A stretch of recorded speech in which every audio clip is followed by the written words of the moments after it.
What is up, everybody? It is your guy, SPD, and welcome to another edition of Collision Control Center. Happy Collision 100 to AEW. Congratulations on that accomplishment, and a fantastic show to follow up Dynamite 300 on the final road to All in Texas. And if you know and you've been following us, we are going to be going down there very, very soon. So we got some programming update for next week that I'll share and some plans we'll discuss moving forward. But Collision, next week, we're going to be there live. Team SPD and Dynamite Download and Mindrunner are going to be there live in person down in Texas for Collision on Thursday. We'll also be at a GCW show on Friday, and then, of course, at All In on Saturday. But look at this card. Collision 100 definitely was a show to be remembered. We got a surprise return with Scorpio Sky. We're going to start with that, man. It was nice to see him back. I know we've been kind of bouncing around a little bit with things in placements with him, but I think this could stick. I mean, a familiar friend with Christopher Daniels kind of leading the charge there with maybe being the mouthpiece of the group, and then a super uber talented group with Top Flight and Layla Gray. And I love the video package. And for what it's worth, Mindrunner's got a hot take about the Max Caster / Acclaim stuff in a little bit later in our show. But man, Caster is over. His gimmick was at first kind of annoying as it was meant to be, but man, he is over. So I'm curious to where this Scorpio Sky is going to go. He looks great. He looks beefed up. He looks like a focused wrestling mode right now. So hopefully this isn't a hot, cold, on-off type of push, but man, it was great to see him back in AEW ring. Another person back into the AEW ring, Mystico. So we're going to be seeing, we got the only announced match so far on Collision for next week, Mystico versus Beast Morto. So Mindrunner and I are going to have to brush up on our Spanish and learn his song, because it is definitely the Mexican anthem of Judas equivalency to us here in the U.S. with this theme song. But that trios match with Briscoe, Hologram, and Mystico was a lot of fun. And Briscoe, man, is just tearing it up, man. I just love the stuff that he's doing in and out of the ring. And that ultimately we did get the announcement that Mystico is going to be added to the Casino Gauntlet match. And I know we discussed this on our show the last couple of weeks of that possibly happening, being as a surprise at All In, but this is an official announcement. And could this lead to a rematch with Mystico in Forbidden Door coming up with MJF? I don't know. MJF has two targets, big targets on his back with Briscoe and Mystico. So unless we get some Hurt Syndicate support in that Casino Gauntlet match with maybe MVP or someone, but he's going to be lots of targets coming to him again in that Casino Gauntlet match. And as always, we love those kind of matches. So it's going to be a lot of fun for that. Speaking of the Hurt Syndicate, a three-way match. And this led to the announcement of another official match at All In, which is going to be a triple threat tag team title match. So I know a lot of people are like, why was Nick Wayne thrown in this match, after the stuff going on with Jet Speed? And I know Christian Cage was kind of confronting MVP and the Hurt Syndicate wanting those tag titles, the first father-son duo to be the tag team champs. And I definitely think it works. I'm really excited for the match itself at All In. And it's about time that after weeks of absolute annihilation of Jet Speed, it's about time Kevin Knight picked up a nice, huge victory. And as we've spoken about before, man, this guy has got some incredible ups. And I like the way this finished. This photo tells a huge story with it, where Nick Wayne capitalizes on his backflip stunner, and then you get the frog splash from Kevin Knight to take advantage of the victory. Kind of surprised by that. I mean, Hurt Syndicate has been booked so strong, so heavily for so long. To get this pinfall with Shelton Benjamin was kind of a shock, but that's just a testament to the push and the support and the love that Jet Speed Kevin Knight is getting. And man, the guy's been so fun to watch. So I don't know how this is going to pan out at All In.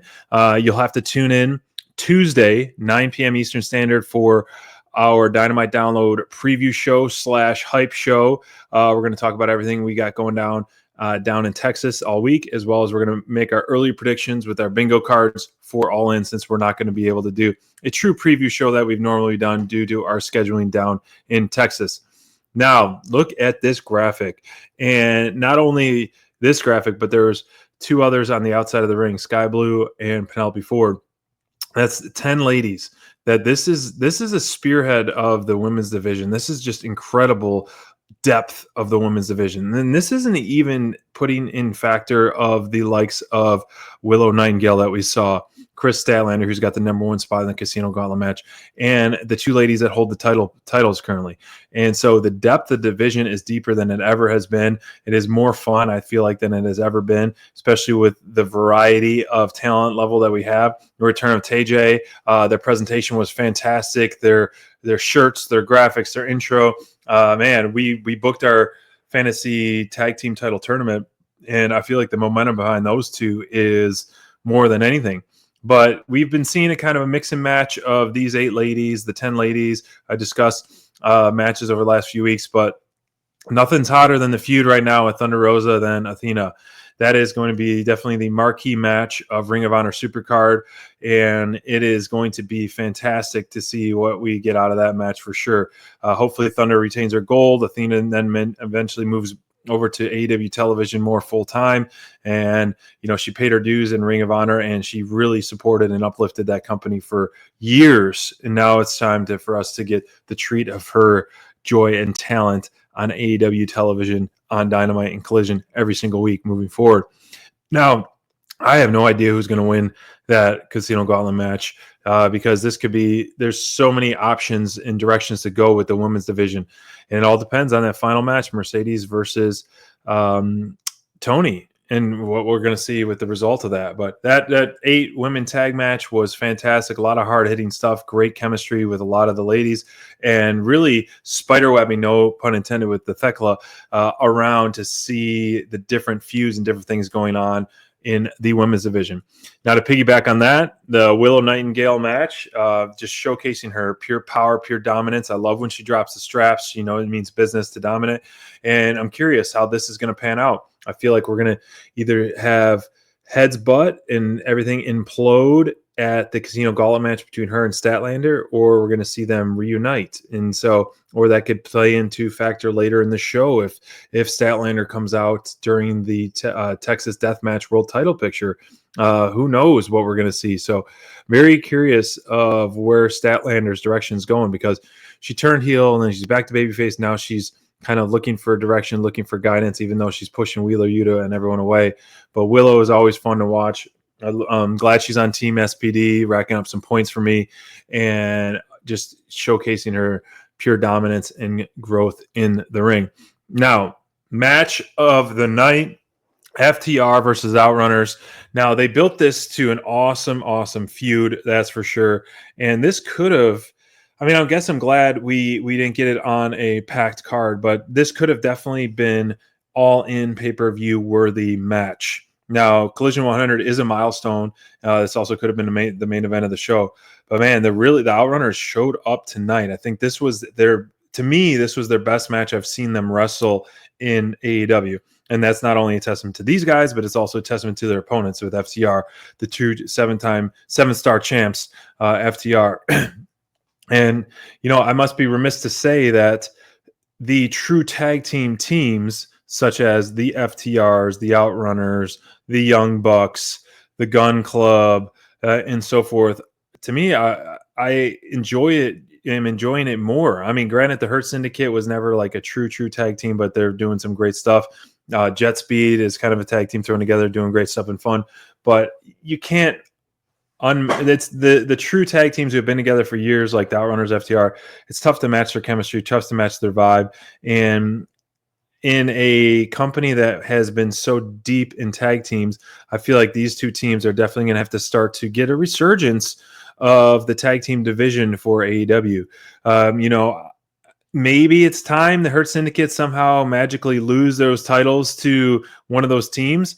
That way it can open up the door for more teams to challenge for them, because Hurt Syndicate has been doing such awesome stuff and they do hurt people, and it's going to be tough for them to get hurt themselves and taken down. So if they do lose the title somehow at All In, then this will open that door for more teams, more true tag teams like the FTRs, the Outrunners, and hopefully the return of the Gun Club, and possibly a reuniting team. This is a hot take by Mindrunner. I really like this, and so I'm going to play it for you all. One of our almost all everyone's favorite tag team from many, many months ago over the last few years, no longer a tag team, but is it time to reclaim the Acclaimed?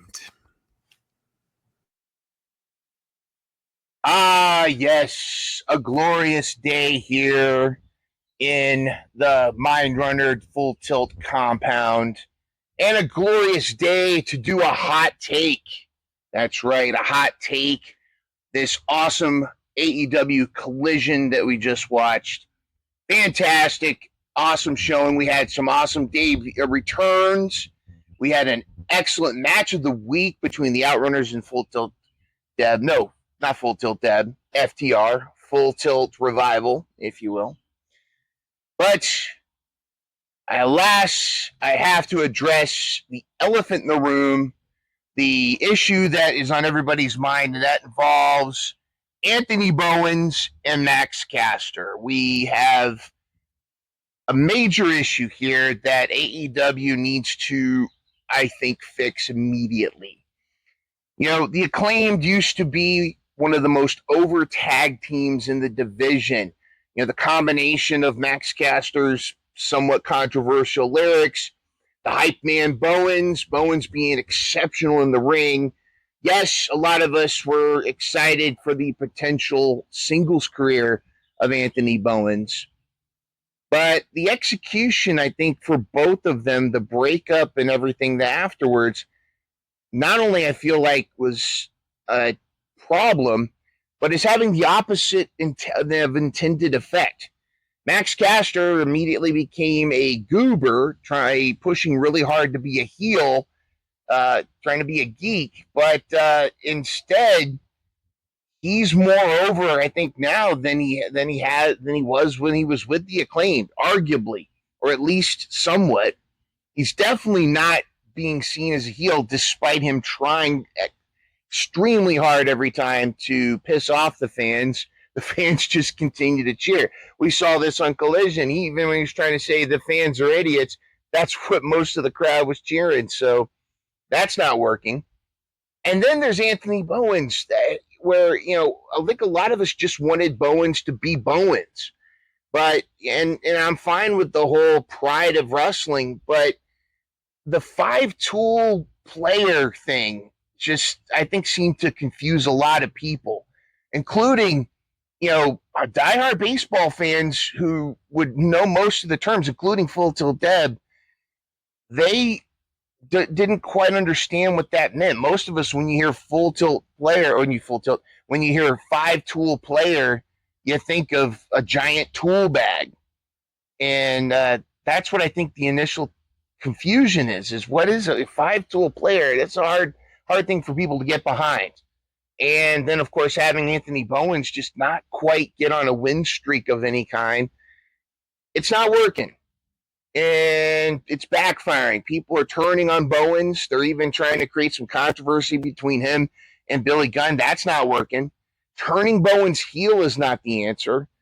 And trying to really force a heel on us like Max Caster is just not going to work either. So here's my hot take solution. AEW, you have a tag team problem. You have a singles problem with Bowens and a singles problem with Max Caster. Easy solution. Reunite the Acclaimed. Bring them back. They need to reunite. Put their differences aside. I don't know. I'm not going to pretend to know that there's behind the scenes issues between Caster and Bowens. But money is money. The Acclaimed are money. They sell merch. It's time. Bring back the Acclaimed. Reunite them. The crowd would love it. The crowd would be behind it. We need to scissor once more. All right, back to you, SBD. Bring back the scissor. Bring back the scissor. Bring back the scissor. I'm all here for that, brother. I want to bring this back out of retirement. My scissor me daddy ass. And that was definitely one of the biggest and most over moments of the tag division in a long time when they won, and just the chanting of it.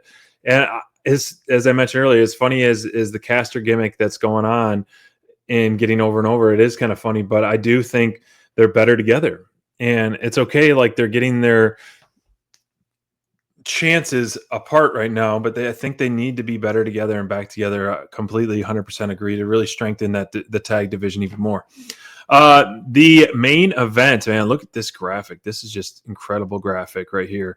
I love it. And hopefully, mind you or FTD do get those sunglasses right there for All In and rocking those. I saw someone rocking those in the crowd, but this is definitely a big time graphic. A lot on the line for this match, the Fletcher versus Garcia match, because they are getting a title shot at the TNT title at All In. Whoever wins this one, it wasn't going to be a triple threat, but no, they wanted a singles match, and I loved the ebb and flow of Fletcher kicking off Dynamite with his awesome promo, and then what he did in the ring. And this was definitely an awesome battle for me. I loved this main event. I love this match. It really, I think, was an iron sharpens iron match. It really uplifted both wrestlers big time because you had both guys selling so great for each other and both guys getting so much offense on each other. And ultimately Fletcher getting the victory as he should. And as we're saying, like, this guy should absolutely, to me, and I know it maybe, I'm an Adam Cole fan. I like his gimmick in terms of that, but he is definitely outmatched, in my opinion, versus Kyle Fletcher. And maybe that's what they're going for, the David versus Goliath type of thing. But Fletcher, in my opinion, with his growth and his dominance and everything, the total package that he's got, especially with the Don Callis family, should really make light work of Adam Cole. You have this beast in Fletcher who's grown not only physically but all, everything in the ring style. And Adam Cole is just outmatched. I would love to see a complete dominant performance for Fletcher where Cole is just like left in the dirt and his pieces need to be picked up by the rest of the Paragon going forward. And now, that being said, to piggyback on kind of what I was just saying, my top performer of the night was Kyle Fletcher. Great on the mic, great selling, great offense, and the victory to ultimately get him that title shot at the grandest stage of them all at All In. And I like the full circle stuff that, it's almost saying, like Fletcher mentioned in his promo, how he lost the tag team titles to MJF and Cole. And it was almost like an embarrassing moment for him at All In at Wembley. So I think this is retribution. I think Kyle Fletcher, it's his time. Outrunners, as mentioned before, match of the night, match of the week. Definitely best match I've seen these guys wrestle in AEW ring. Fantastic brothers. Turbo and Truth really dominated. Great choice. If you weren't picking them, I was going to pick them too on that. As we stand in our draft season 6, here it is. SPD and Ranger Man are tied at the top with 13. Mindrunner is nibbling at our heels with 11. Steven, same thing, 10. And we are rocking and rolling into All In. And just a reminder, folks, after All In, we are going to pick a +3, add 3 more free agents to our roster to round it off on our way for the rest of season 6 draft, all the way to All Out, excuse me, in Canada.